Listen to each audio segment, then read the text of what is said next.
Minsang namasyal ang barkada ni Nale sa masukal na bahagi ng Bungabong Oriental, Mindoro. Bigla raw nagsitayuan ang kanilang balahibo nung may nadaanan silang puno ng balete. Medyo kilabutan din kami. Pakiramdam kasi nila, meron sa kanila nakamasid. Nasa ibabaw ng malaking bato. Sobrang laki po baga nung puno.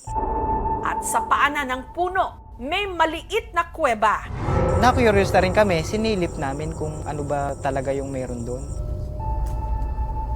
Wala man po kami makita kasi madilim lang talaga. Pero nung tinutukan na nila ng ilaw ng cellphone ng kuweba,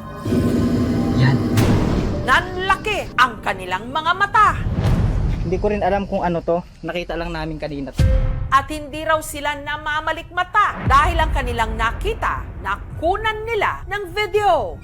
Walang kukurap. Kanina kasi habang sinisilip namin, may nakita kami nagkislap ang mata. Habang nagbablog si Nale, kapansin-pansing may parang dalawang kumikislap na liwanag.